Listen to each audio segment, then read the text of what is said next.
She also happens to be, I found out, her 13th wedding anniversary. Would you welcome Miss Lucille Ball? Why do I get so damn nervous when I come on with you? You're putting me on. I am not putting you on. Did you know that one of the most beloved stars of Hollywood's golden age, Lucille Ball, spent her final years in near solitude without a single visitor in sight? Despite her fame, something unexpected happened in her last years that left many wondering, why was she so alone? Join us as we take a closer look at the later years of Lucille Ball's life and explore the circumstances that may have led to her isolation. A childhood marked by loss. Lucille Ball's life began with heartache, and that pain shaped her in ways that lasted a lifetime. Before she became America's comedy queen, she was a little girl facing some of the hardest things a child can go through. Lucille was only 3 years old when her father, Henry Ball, died from typhoid fever. It happened in February 1915. At the time, her mother, Desiree, was pregnant with Lucille's younger brother. The family had moved around a lot because of Henry's job with a telephone company. They lived in places like New York, New Jersey, and even Montana. But it was in Michigan, after all that moving, that tragedy struck. Henry was just 27 years old when he died. Lucille didn't understand everything that was happening, but she remembered the moment clearly for the rest of her life. One strange and powerful detail from that time stayed with her. Right after her mother told her that her father had passed away, a picture fell off the wall. Then Lucille noticed something else. Sparrows were pecking at the kitchen window. They were small gray birds, but to Lucille, they became a symbol of something much darker. From that day on, she had a deep fear of birds. Not live birds so much, but drawings, photos, anything that reminded her of them. Even as an adult, when she was rich and famous, she refused to stay in hotel rooms that had any bird decorations. After Henry's death, things got worse. Desiree, her mother, was overwhelmed with grief. She became depressed and couldn't care for her children. So the family had to split up. Lucille was sent to live with her aunt, while her baby brother stayed with their grandparents. That separation hurt. Lucille would later say her childhood was full of sadness and instability. Just as life started to calm down, another tragedy changed everything. When Lucille was around 12 years old, her stepfather set up a small area in their backyard for target practice with a .22 rifle. He was strict about safety. He told the children to only aim at an empty field and follow all the rules. For a while, everything seemed fine. But then one day, an 8-year-old boy from the neighborhood showed up. He wasn't supposed to be there. While another child was shooting, the boy suddenly stood up. The bullet hit him in the spine, and he was paralyzed for life. It was a horrifying accident. The boy's family took Lucille's family to court, and they won. The judgment took everything. Lucille's family lost their house, their belongings, and even their insurance. Her grandfather, who had always been strong, broke down from the guilt. He never worked again. The family had to leave town in shame. Lucille would later say that this one moment shattered their life completely. It was another heavy loss in a life already full of them. Honey, come on, sweetheart. And it happened before she was even a teenager. All of this left deep scars. While other kids her age were playing, Lucille was living through heartbreak, court battles, and emotional chaos. These early events didn't just make her sad, they made her strong in a quiet, determined way. But they also made her afraid, unsure, and deeply aware that life could change in an instant. Next up, how Lucille's rejection from drama school almost broke her, and why it didn't. Early struggles in showbiz.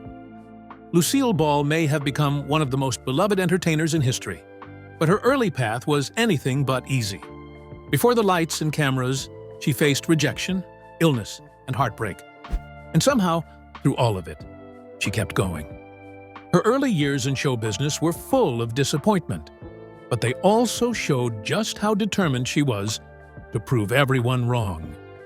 As a teenager, Lucille fell hard for a local boy named Johnny DeVita. He was 21. She was just 14. He had a bad reputation in town, people called him a troublemaker, and her mother wanted nothing to do with him.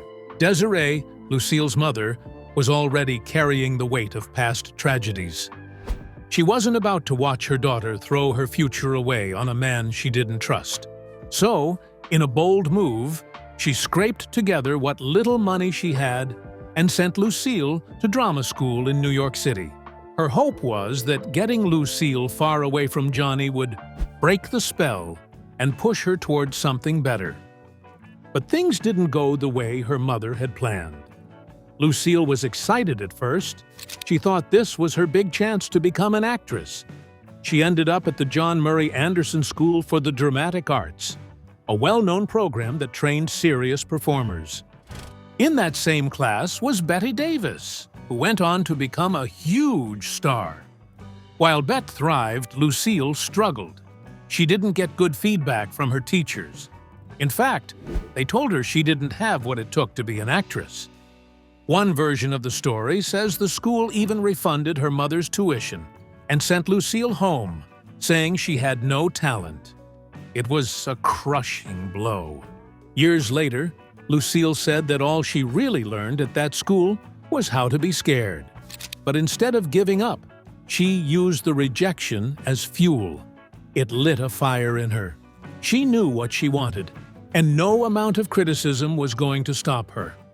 She went back to New York in 1928, determined to make it in the entertainment world. Just as she was starting to get her footing again, life knocked her down once more. Lucille was hit with a severe illness, rheumatic fever. It's a condition that can damage the heart and leave a person weak for a long time. For Lucille, it meant 2 years of being almost completely bedridden. She could hardly move, let alone chase after acting jobs. Those 2 years felt like a lifetime.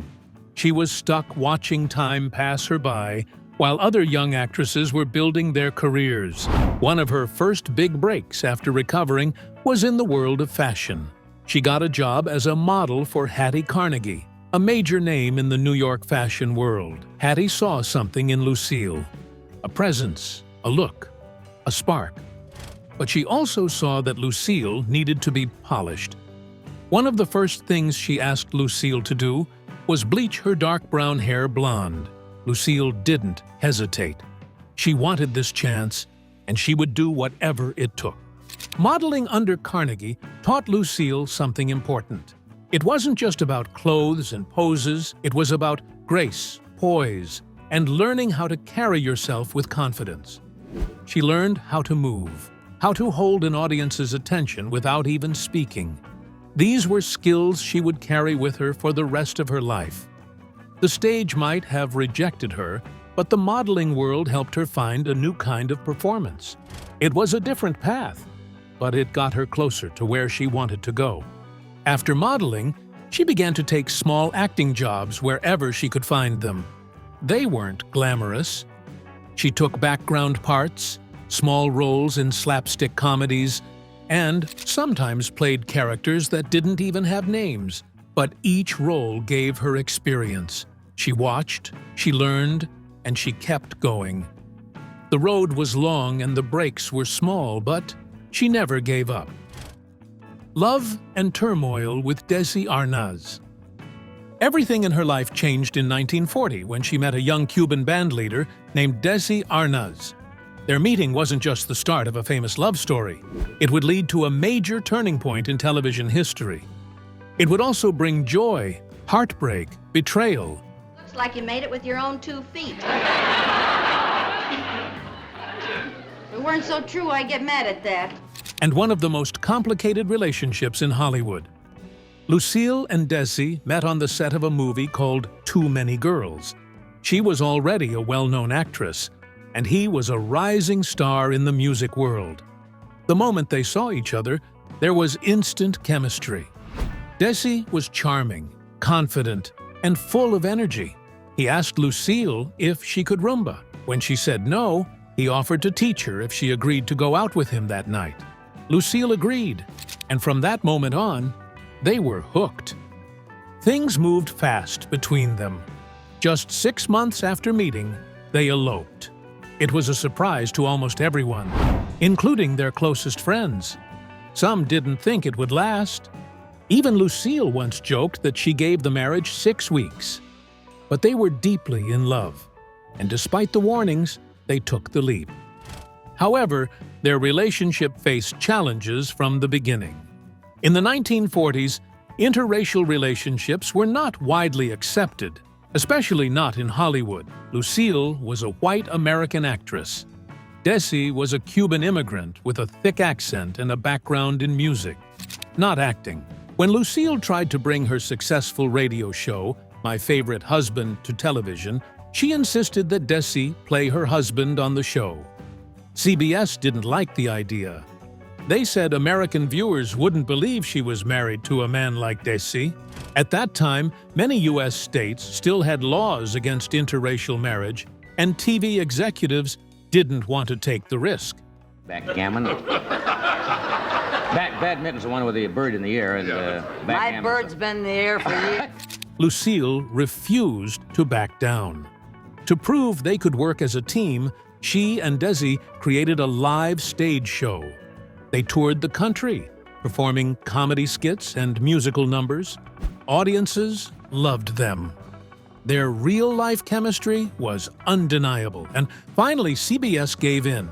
And in 1951, I Love Lucy was born. The show was groundbreaking in many ways. It used a new filming method with 3 cameras and was shot in front of a live audience.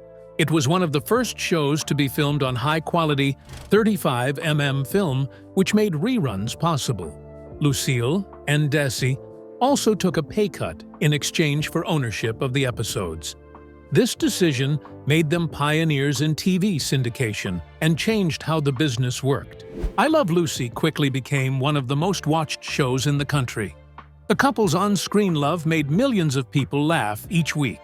But behind the scenes, things weren't so perfect. Desi Arnaz had a very different view of marriage than Lucille. He came from a culture where cheating wasn't always seen as wrong. His own father had taken him to a brothel when he was just 12. Desi believed that as long as he loved Lucille emotionally, his actions with other women didn't matter. But Lucille didn't see it that way. His infidelity hurt her deeply. Desi also struggled with drinking. He often stayed out late partying, while Lucille woke up early for work. Their schedules rarely lined up. The stress of working together while dealing with personal issues made things even harder. Their fights were frequent and intense. Their daughter, Lucie Arnaz, later said that her childhood was full of yelling. By 1944, only 4 years into their marriage, Lucille had had enough. She filed for divorce. But despite the pain, they couldn't stay apart. They got back together in what many called a passionate reunion. That pattern, breaking up and getting back together, became common in their relationship. They believed that working together could help them stay together. That's one reason why they created I Love Lucy. For a while it did help. They had 2 children, built a successful production company called Desilu, and became television royalty. But the personal problems never truly went away. By the late 1950s, the pressure was too much. Desi's drinking and cheating hadn't stopped. Lucille was exhausted. She was carrying the weight of the business and the family. In 1960, after nearly 20 years of marriage, they divorced for good. What shocked many people was that Lucille bought out Desi's share of Desilu for $2.5 million.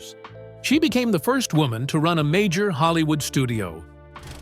The power behind the laughter. At that time, she became the first woman in history to run a major television studio. Many people didn't believe she could do it. They thought she was just a performer, not a business leader. But Lucille surprised them all. She jumped right into her new role. She had to make big decisions, manage budgets, negotiate contracts, and choose what new shows to produce. She kept starring in her own series, The Lucie Show, while also running Desilu. It was a lot to handle, but Lucille was determined to prove she could do it all. She didn't just keep Desilu alive, she helped it grow. One of her smartest moves came with the idea of reruns. Back then, most shows were aired once and then forgotten. But Lucille and Desi had insisted on filming I Love Lucy on high-quality film. This made it perfect for replaying. They started something new, syndication. This meant that TV stations could buy old episodes and air them again and again. It was a new way to make money, and it worked. I Love Lucy became one of the most successful syndicated shows of all time. It has made hundreds of millions of dollars since then. Lucille didn't stop there. In 1966, she took another big risk. She approved 2 expensive and unusual new shows, Star Trek and Mission Impossible. People around her didn't think either show would work. Star Trek, especially, was seen as too strange and costly. Some say Lucille even thought it was a travel show about celebrities. But she trusted her instincts. She believed in the people working on these projects and gave them a chance. Her belief paid off. Star Trek and Mission Impossible became huge hits.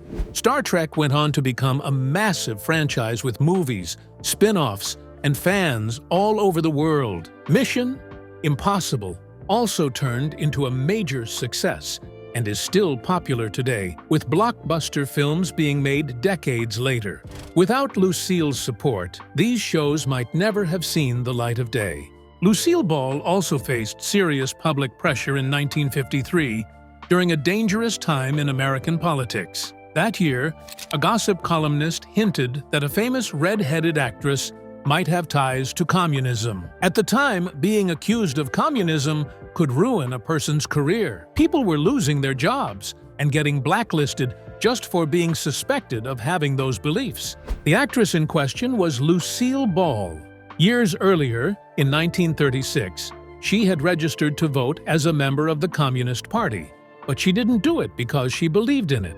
She only did it to please her grandfather, who raised her and strongly supported workers' rights. She never went to meetings or supported any communist activities. Still, the public didn't know that. The press picked up the story quickly. Headlines shouted that Lucille Ball was a Red. It could have ended her career, but she and Desi didn't stay quiet. They invited reporters into their home. Lucille explained the truth honestly and clearly. She told them about her grandfather and why she had made that choice. Desi also stood up for her in a bold way. During the first taping of the new season of I Love Lucy, Desi spoke directly to the studio audience, which included reporters. He even held up a phone and said that J. Edgar Hoover, head of the FBI, had cleared Lucille's name. The audience applauded, the scandal passed, and Lucille's reputation remained strong. It was a scary moment, but she faced it head-on and didn't let it break her. Family, fame, and fracture.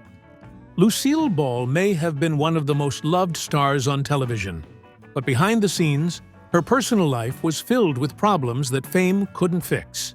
As she got older, she worked hard to keep up the image of the strong, funny, all-American woman the public adored. But like many people, her family life didn't match the perfect picture. Her relationships with her children, her second husband, and even her closest friend were complicated and painful at times. These struggles revealed the deep emotional toll that came with being one of the most famous women in the world. One of Lucille's biggest challenges was her relationship with her son, Desi Arnaz Jr. Lucille had raised him under a bright spotlight. He and his sister, Lucie Arnaz, had even starred alongside her in the TV series Here's Lucy. But Desi Jr. had a rough time growing up with famous parents. He started acting out at a young age and struggled with addiction in his teenage years. Lucille loved her son deeply, but she also tried to control his choices, especially when it came to his relationships. In the early 1970s, Desi Jr. began dating actress Patty Duke. Patty was 23, and Desi Jr. was still a teenager. Lucille didn't approve of the relationship. The age difference wasn't the only issue. Patty had a history of mental health challenges and had already lived a dramatic life in the spotlight. Lucille feared the relationship would bring scandal to the family. She gave her son strict warnings. If he didn't end it, he could be cut off from the family's support financially and emotionally. At the time, Lucille was still focused on protecting her public image. She had worked hard for decades to build a wholesome reputation, especially with the success of I Love Lucy and her later TV shows. But Desi Jr. y d'Etat's relationship with Patty Duke made headlines. Then, things became even more complicated when Patty got pregnant, soon after marrying a man named Michael Tell. Their marriage lasted only 13 days, but rumors spread quickly that Desi Jr. was the real father. The media storm was intense. Lucille was horrified. The story clashed with everything she wanted the public to believe about her and her family. Patty Duke later admitted that she had let people believe Desi Jr. was the father, even though she knew it wasn't true. She didn't correct the rumors, and the press ran wild with the story. The baby, named Sean, was born in 1971, and the hospital had to hide his name to protect him from the media. Desi Sr. and Lucie Arnaz visited the baby, but Lucille did not. Years later, DNA tests proved that Sean's biological father was actually Michael Tell, not Desi Jr. Still, Desi Jr. remained part of Sean's life, and the emotional damage the scandal caused the Ball family couldn't be undone. While her private life with her children was full of stress, Lucille did find some peace and comfort in her second marriage. After divorcing Desi Arnaz in 1960, Lucille wasn't planning on marrying again. She was heartbroken and tired from years of emotional ups and downs. But in 1961, she met Gary Morton, a nightclub comedian, on a blind date in New York. Their date wasn't fancy. It took place at a pizza parlor, but they connected. Gary was 13 years younger than Lucille, and interestingly, he told her he had never watched I Love Lucy because he was always working on Monday nights. That impressed Lucille. It meant he wasn't chasing her for her fame. Lucille and Gary got married less than a year later. Their ceremony was small, but the love was real. Gary became a steady, supportive presence in Lucille's life. He didn't try to outshine her. He didn't bring drama. Their marriage lasted for almost 28 years, until Lucille's death in 1989. Even though it wasn't as glamorous or well-known as her relationship with Desi Arnaz, it brought her peace. Lucille often said how lucky she felt to have found someone so kind and dependable after all the chaos she had gone through. But not all of Lucille's close relationships ended well. Her friendship with Vivian Vance, her co-star on I Love Lucy, was one of the most important in her life. The two women had incredible on-screen chemistry and shared many laughs over the years. Off-screen, they were close friends who trusted and leaned on each other. But their friendship began to break down in the late 1960s. Vivian had grown tired of the long commutes from her home on the East Coast to Los Angeles. She also felt she deserved more pay and more input in her character's development. When her requests weren't met, she walked away from the show. Lucille was heartbroken. She cried privately, telling others she couldn't imagine doing the show without Vivian. After Vivian left, the show's format had to be changed completely. Their friendship never fully recovered. Lucille rarely spoke about the fallout publicly, but those close to her knew it was one of the deepest emotional wounds of her career. Through all the fame, the headlines, and the laughter, Lucille Ball was a woman who carried a lot of hidden pain. She tried to protect her family, control her image, and hold on to the people she loved. But fame didn't make her life easier. In many ways, it made everything harder. The final curtain. By the 1980s, Lucille Ball had spent decades as one of the most loved figures in American entertainment. She had changed television, broken business barriers, and made millions of people laugh. But even the brightest stars can fade.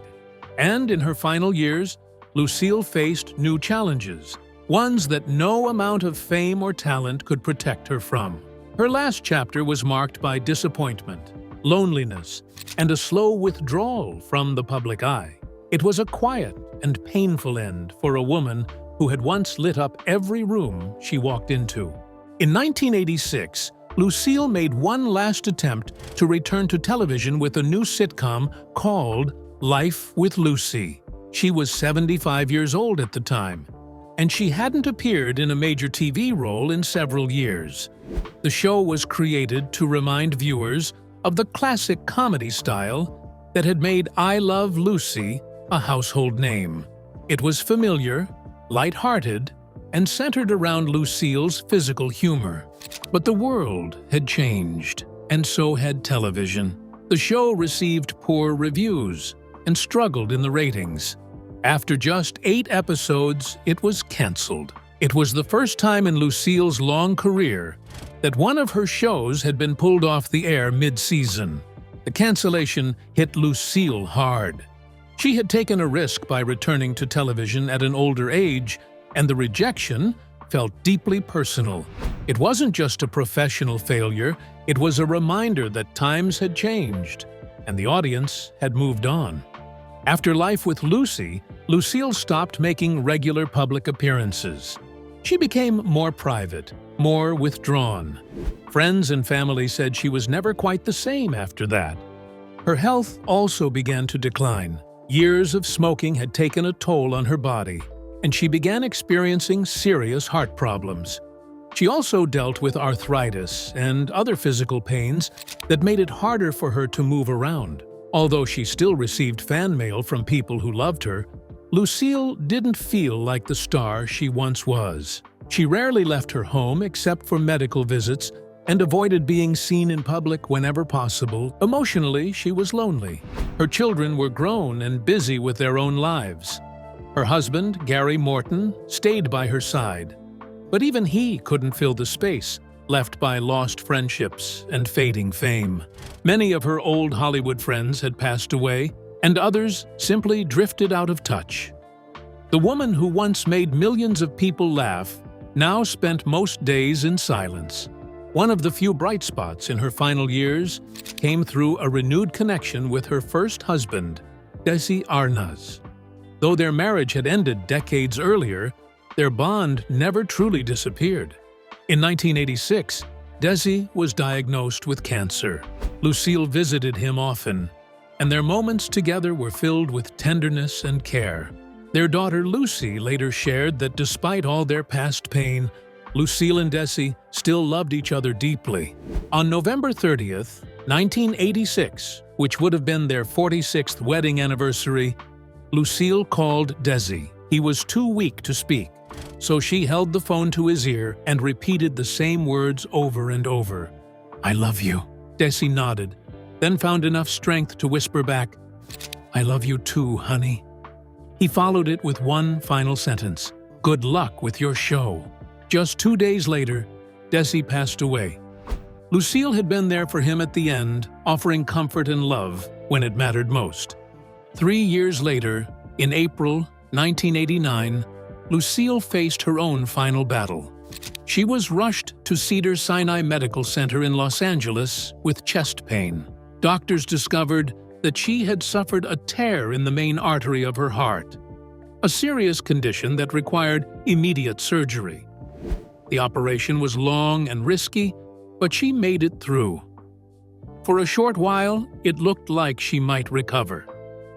Fans from all over the world sent thousands of letters and cards, hoping she would heal. But just 8 days later, Lucille felt a sudden pain in her back. Her aorta had ruptured again. Doctors worked for nearly an hour trying to save her, but they couldn't. Lucille Ball died on April 26, 1989.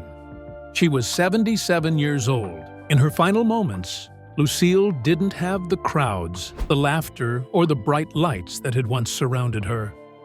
Her death was quiet, and she was nearly alone, yet the world mourned. The woman who had brought so much joy to others had left quietly. But her legacy was anything but small.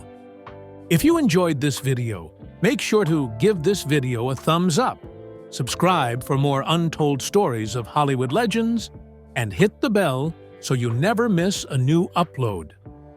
Thanks for watching.